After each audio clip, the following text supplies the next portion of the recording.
Introducing the Current Affairs Workbook. It is an activity-driven learning comprising summaries, quick facts, MCQs, true-false statements, mains practice questions, and ethics case studies, consolidated into a comprehensive workbook. Dive into our monthly magazine summary, a concise overview capturing key insights, events, and trends of the month. Unlock the power of our Quick Facts block, your rapid reference toolkit with essential facts, figures, and critical statistics. Experience our dynamic activities like MCQs and true-false statements to subjective questions and ethics case studies that refine your analytical thinking and articulation skills. Track your progress with our dedicated self-evaluation page, your personal growth monitoring and improvement tool.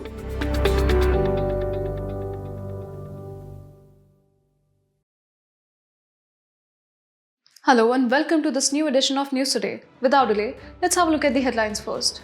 The Prime Minister of India's first official visit to Kuwait to deepen bilateral ties. India's State of Forest Report 2023 released by Minister for Environment, Forest and Climate Change. Parliamentary Standing Committee report on petroleum and natural gas raises concerns about India's crude oil storage. 20 years of devastating Indian Ocean Tsunami. Pashmina certification and next-generation DNA sequencing facilities at Wildlife Institute of India inaugurated. Report of Parliamentary Standing Committee on Agriculture, Animal Husbandry and Food Processing released. In our very first news, we bring you highlights from the Prime Minister of India's first official visit to Kuwait, a historic step in strengthening India's ties with the Gulf region. During the visit, the Prime Minister was honored with Kuwait's highest state award, the Order of Mubarak al-Kabir. This prestigious recognition symbolizes the deepening bond between the two nations. First, let's talk about the key outcomes of the visit. The two countries have now elevated their relationship to a strategic partnership. In renewable energy, India welcomed Kuwait's decision to join the International Solar Alliance, marking a step forward in sustainable energy cooperation. Shifting to regional initiatives, the Prime Minister emphasized the importance of the Asian Cooperation Dialogue in regional cooperation. ACD was inaugurated in 2001, aimed at capitalizing on Asia's collective strengths. It comprises of 35 countries, in which India is a founding member. Furthermore, Kuwait, as the current president of the Gulf Cooperation Council, has promised to support stronger ties between India and GCC member states. On the cultural front, the two nations renewed their cultural exchange program for 2025 to 2029, aiming to promote arts and literature. Additionally, India praised Kuwait for hosting the fourth phase of the Dushanbe process, focused on combating terrorism and strengthening border security. Moving on, let's take a closer look at the broader India-Kuwait relationship. First, trade relations. Bilateral trade during financial year 2023-24 stood at $10.47 billion, although India recorded a trade deficit. Second, energy security. Kuwait was the 9th largest oil supplier to India in financial year 2023-24, fulfilling 3% of India's total energy needs. And lastly, diaspora. The Indian expatriate community, numbering nearly 1 million, is the largest in Kuwait, playing a vital role in its workforce. Now, let's touch upon the Gulf Cooperation Council, a key player in this partnership. The Cooperation Council for the Arab States of the Gulf, also called GCC, was set up in 1981. With its headquarters in Riyadh, Saudi Arabia, it is a regional organization comprising 6 members: Bahrain, Kuwait, Oman, Qatar, Saudi Arabia, and the United Arab Emirates. The Council focuses on coordination, integration, and interconnection among its members. In terms of energy, the GCC contributes to 35% of India's oil imports and 70% of gas imports. In a significant development for environmental enthusiasts and policymakers alike, the India State of Forest Report 2023 has been released by the Minister for Environment, Forest and Climate Change. This biennial publication by the Forest Survey of India has been a cornerstone for tracking our green cover since its first edition in 1987. The 2023 report is the 18th edition and brings encouraging updates alongside areas needing attention. Let's first begin with the highlights. The report reveals that the total forest and tree cover in the country has increased to 25.17% of the geographical area, a commendable rise from 24.62% noted in the 2021 assessment. Breaking it down further, 21.76% accounts for forest cover and 3.41% is tree cover. Among states, the maximum increase in forest cover was observed in Chhattisgarh, Uttar Pradesh, Odisha, and Rajasthan. Meanwhile, 19 states and union territories now boast a forest cover above 33% of their area. 8 of these, Mizoram, Lakshadweep, Andaman and Nicobar Islands, Arunachal Pradesh, Nagaland, Meghalaya, Tripura and Manipur, have surpassed a remarkable 75% forest cover. This aligns closely with the National Forest Policy of 1988, which envisions at least one-third of the country's total land area under forest or tree cover.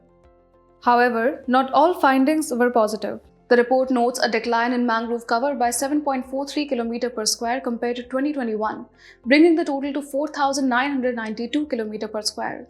While states like Andhra Pradesh and Maharashtra registered an increase, Gujarat saw a reduction. On a brighter note, India has made strides in meeting its climate commitments. The carbon stock has reached an impressive 30.43 billion tons of CO2 equivalent, marking an addition of 2.29 billion tons since 2005. This is a significant step towards achieving the nationally determined contributions target of 2.5 to 3.0 billion tons of additional carbon sink by 2030. Lastly, the report brings good news for bamboo enthusiasts. The extent of bamboo bearing area has increased by 5,227 km per square compared to 2021, now standing at an estimated 1,54,670 km per square. In conclusion, this report underscores India's commitment to sustainable growth while highlighting areas that demand further focus. Now let's discuss the Parliamentary Standing Committee's recent report on petroleum and natural gas, which raises critical concerns about the country's crude oil storage. To begin with, the report highlights an interesting observation. Although the government had allocated 5,000 crore rupees in the 2023-24 budget estimates for filling up crude oil reserves, no expenditure was made on this account during FY24. Now, let's understand the foundation of India's Strategic Petroleum Reserves or SPR. It all began in 2004 when the government initiated the SPR program to store strategic crude oil reserves. These reserves are managed by Indian Strategic Petroleum Reserves Limited or ISPRL. Moving forward, let's look at India's SPR program. Phase 1, completed earlier, has a storage capacity of 5.33 million metric tons or MMT spread across 3 locations, Visakhapatnam, Mangalore and Padur, which is the largest. Under Phase 2, approved in 2021, 2 additional commercial-cum-strategic facilities will be developed, one in Chandikhol in Odisha with a capacity of 4 MMT and another in Padur, Karnataka with 2.5 MMT. Next, let's talk about India's overall storage capacity. Currently, strategic storage through ISPRL's underground caverns provide coverage for 9.5 days. Commercial storage by oil companies adds another 64.5 days. Once Phase 2 is operational, it will contribute an additional 11 days, bringing us closer to the International Energy Agency's standard of 90 days. Now, why is the Strategic Petroleum Reserve so significant? Firstly, SPR serves as a strategic tool for international price stabilization. A notable example is India's coordinated release of 5 million barrels in 2021 alongside other global consumers to cool oil prices. Secondly, it bolsters India's energy security and enhances our diplomatic leverage.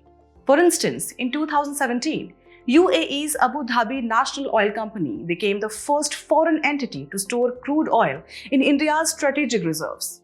Before wrapping up, let's take a closer look at Indian Strategic Petroleum Reserves Limited or ISPRL. Founded in 2004, ISPRL operates as a special purpose vehicle under the Ministry of Petroleum and Natural Gas and is a wholly owned subsidiary of the Oil Industry Development Board. It has the authority to lease out 30% of its storage capacity to Indian or foreign companies for commercial purposes. However, in times of emergency, the government holds the primary right to access the entire crude oil stored. In summary, while India's SPR initiative is a commendable step toward energy security, the concerns raised by the Parliamentary Standing Committee underline the need for prompt action and efficient utilization of allocated funds. Ahead, we mark 20 years since the devastating Indian Ocean Tsunami, an event that remains etched in our memories as one of the deadliest natural disasters in history. On December 26, 2004, a massive magnitude 9.1 earthquake struck near the Sunda Trench in Indonesia, triggering a tsunami that wreaked havoc across 14 countries. The Sunda Trench, located along the Pacific Ring of Fire, is part of a seismic arc notorious for intense tectonic activity stretching from Japan through Southeast Asia and across the Pacific Basin. But what exactly is a tsunami? A tsunami is a series of enormous waves caused by an underwater disturbance, typically due to violent seafloor movements. These movements can result from earthquakes, landslides, lava entering the sea, seamount collapses, or even meteorite impacts. Interestingly, tsunami waves exhibit unique characteristics. While these waves often go unnoticed by ships in deep oceans due to their negligible amplitude compared to their vast wavelength. However, when tsunamis approach shallow water, wave amplitude increases. Furthermore, the speed of these waves is determined by the ocean's depth, not the distance from their source. In the wake of the 2004 disaster, significant measures have been taken globally and in India to enhance tsunami preparedness and mitigate future risk. On the global front, initiatives like the UNESCO IOC Tsunami Ready Recognition Program have been launched. This voluntary community-based effort aims to bolster risk prevention across coastal zones worldwide.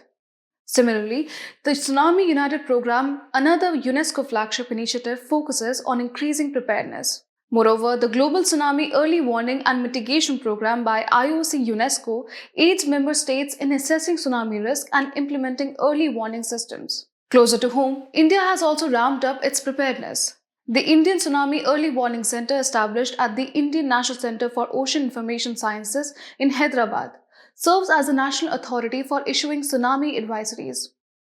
Additionally, the National Disaster Management Authority, or NDMA, has issued guidelines for managing tsunamis in India. India has also leveraged technology for better disaster management. Devices like Gemini, designed to issue warnings and alerts in the sea, are part of this technological advancement. In a significant development, the Union Minister for Environment, Forest and Climate Change has inaugurated the Pashmina Certification Facility and the Next Generation DNA Sequencing Facility at the Wildlife Institute of India, or WII. These facilities are set to play a pivotal role in advancing research on genetic adaptation to climate change, pathogen-host interactions, and conservation strategies for endangered species such as tigers, elephants, and riverine dolphins. Let's start with the Next Generation DNA Sequencing Facility. DNA sequencing involves determining the exact order of nucleotides, adenine, guanine, cytosine, and thymine, in a DNA molecule. This sequence provides scientists with vital genetic information contained in a DNA segment. Next generation sequencing, or NGS, is a modern technique that allows the rapid sequencing of large amounts of DNA or RNA.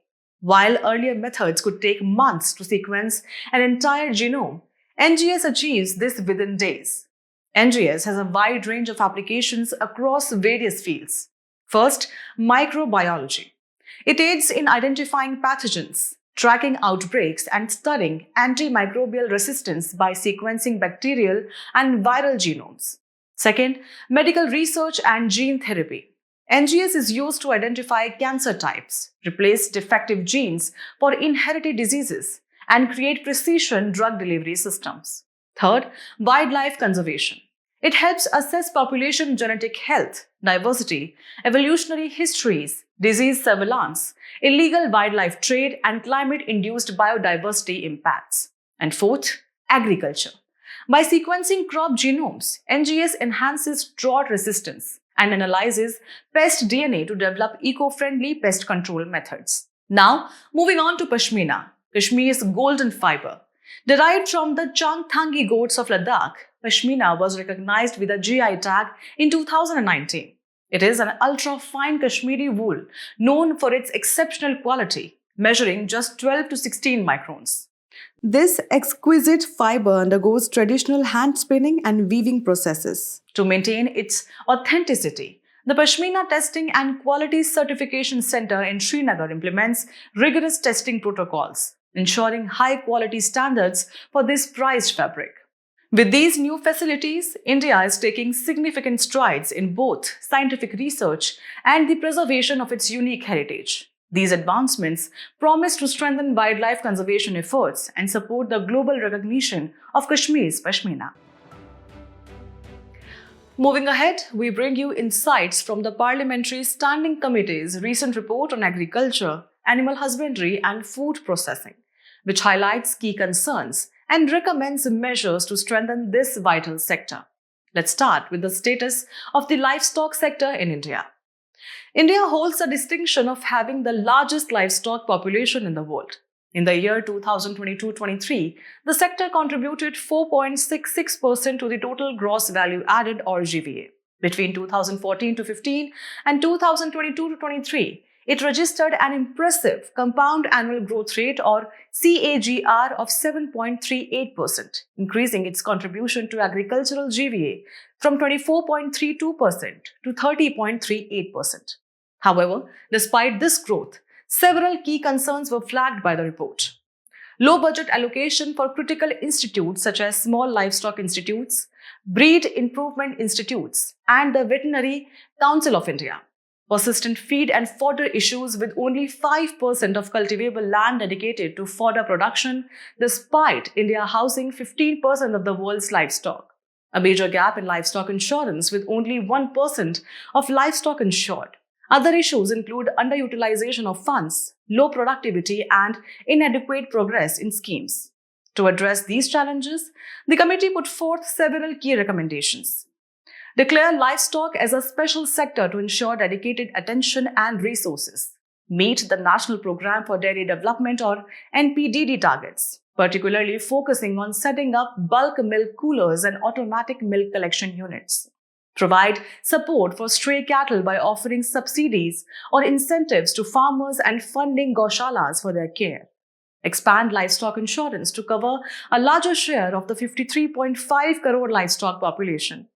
Additionally, launch a genetic upgradation program and create a national fodder mission to enhance productivity and sustainability. Now, let's take a look at India's existing initiatives for the livestock sector. The Rashtriya Gokul Mission focuses on conserving and upgrading indigenous breeds through selective breeding.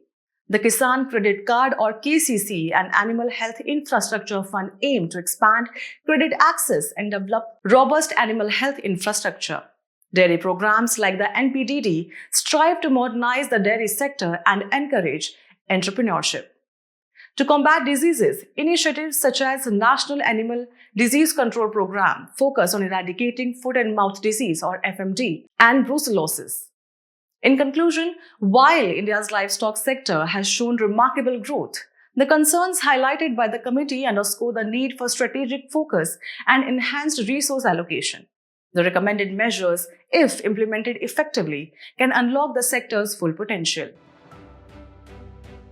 In today's Place in News, we turn our focus to Lesotho and its capital, Maseru. Recently, India sent 1,000 metric tons of rice to Lesotho as humanitarian aid to support food security and nutrition. Now, turning to the country's political features. Lesotho is a landlocked nation completely surrounded by South Africa. It is also referred to as a mountain kingdom. On the geographical front, Lesotho is home to the Drakensberg and Meloti mountain ranges. Lesotho is the source of the Orange River, one of the southern Africa's largest rivers, which originates in the Lesotho highlands. As we conclude today's main news, let's have a look at some quick updates. Masali village, Gujarat has become India's first border solar village. It generates 100% of its electricity through solar power. Solar rooftop work in all houses was completed under the Pradhan Mantri Surya Ghar Muft Bijli Yojana. Supreme Court set aside the 2008 National Consumer Disputes Redressal Commission ruling in Awaz and Others versus RBI, which barred banks from charging over 30% interest on credit card dues, deeming it an unfair trade practice.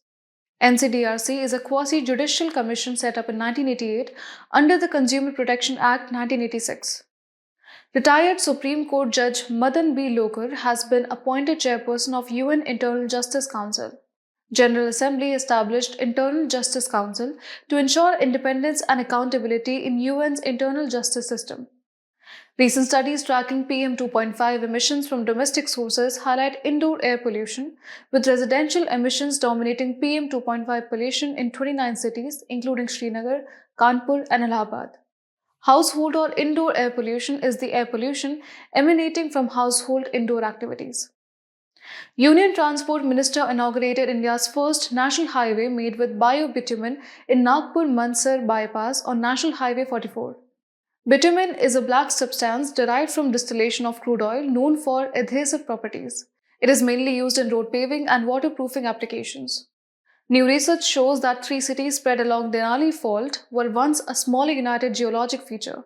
It is a major strike-slip fault located in Alaska, USA, part of broader tectonic dynamics of Pacific Ring of Fire. Tamil Nadu has requested Union government to consider adding mumps vaccine to Universal Immunization Program. UIP provides free immunization against 12 diseases, including 9 nationwide, such as diphtheria, tetanus, polio, measles, and hepatitis B. Additionally, it offers vaccines against rotavirus diarrhea, pneumococcal pneumonia, and Japanese encephalitis in specific regions. Recently, the Prime Minister suggested tourists visit the Run of Kutch for the Run Utsav, the Dhordo tent city.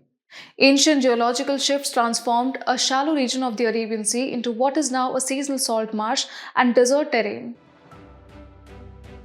Before we sign off, let's challenge your understanding in today's installment of Test Your Learning.